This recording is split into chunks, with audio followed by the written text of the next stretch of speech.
নমস্কার বন্ধুরা, অমৃতি সন্ধানের আরও একটি নতুন পর্বে আপনাদের সকলকে স্বাগত। সকলে নিশ্চয়ই ভালো আছেন। আপনাদের সকলের ভালো থাকার শুভকামনা নিয়ে তৈরি করছি একটা দারুণ নিরামিষ রেসিপি। চলুন দেখে নিই আজ কি তৈরি করছি। গাছে গাছে এখন সজনে ফুলে ভর্তি, সেই সঙ্গে কচি সজনে ডাঁটাও বের হতে শুরু করেছে। বাজারে এখনও পাওয়া যাচ্ছে সজনে ফুল। আজই সংগ্রহ করে নিন আর তৈরি করে নিন আজকের দারুণ রেসিপি সজনে ফুলের বাটি চচ্চড়ি। চলুন দেখে নিই সজনে ফুলের বাটি চচ্চড়ি তৈরি করতে আমি কি কি উপকরণ নিয়েছি। প্রথমেই সজনে ফুল পরিষ্কার করে বারবার জল পাল্টে ধুয়ে নিয়ে একটা ছোট্ট কড়াইতে রেখেছি। উপকরণ হিসেবে লাগবে আলু, বেগুন ডুমো ডুমো করে কাটা, কাঁচা লঙ্কার কুচি, সর্ষে পোস্ত বাটা 1 টেবিল চামচ করে, সেই সঙ্গে পরিমাণ মতো নুন, হলুদ, কাঁচা সর্ষের তেল 1 টেবিল চামচ।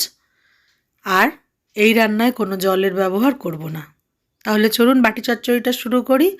বাটিতে আপনারা তৈরি করে নিতে পারেন। আমার কাছে যেহেতু গ্যাসে বসানোর মতন সুবিধাজনক বাটি নেই, আমি ছোট্ট এই কড়াইটার মধ্যে তৈরি করছি। সেই জন্য সজনে ফুলের মধ্যে ছোট ছোট টুকরো করে রাখা আলু, বেগুনের টুকরো দিলাম, সেই সঙ্গে 1 টেবিল চামচ করে সাদা কালো সর্ষে বাটা, পোস্ত বাটা, পরিমাণ মতো নুন, হলুদ, কাঁচা লঙ্কার কুচি আর 1 টেবিল চামচ সর্ষের তেল দিয়ে ভালোভাবে মেখে নেব।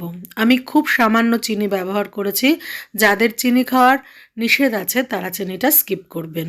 এখন সবটা ভালোভাবে মেখে নিয়ে গ্যাসের লো ফ্লেমে বসিয়ে রাখতে হবে মিনিট 10। অবশ্যই রান্নাটা ঢাকনা দিয়ে ঢেকে রান্না করবেন। যাদের কাছে টিফিন বক্স আছে তারা টিফিন বক্সে ভরে ভাপিয়েও রান্না করে নিতে পারেন। সজনে ফুলের বাটি চচ্চড়িটা খেতে দুর্দান্ত হয়। আমরা সাধারণত সজনে ফুল বড়া ভেজে খাই অথবা তেল গরম করে তাতে বেগুন আলুর টুকরো ভেজে নিই। ওতে খাদ্যগুণটা নষ্ট হয়। তাই একবার হলো এই পদ্ধতিটা অবলম্বন করে সজনে ফুলের বাটি চচ্চড়ি করে দেখুন, খুব ভালো লাগবে। ওপর থেকে ধনেপাতার কুচি ছড়িয়ে রান্নাটা কমপ্লিট করছি।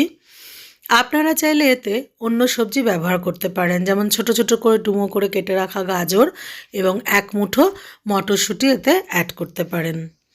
এই ধরনের চটজলদি রেসিপি পেতে অবশ্যই অমৃতি সন্ধানে নজর রাখুন। যারা ইতিমধ্যেই সাবস্ক্রাইব করেছেন তাদেরকে জানাই অসংখ্য ধন্যবাদ। আর যারা এখনও সাবস্ক্রাইব করেননি চটপট অমৃতি সন্ধানে সাবস্ক্রাইব করে নিন।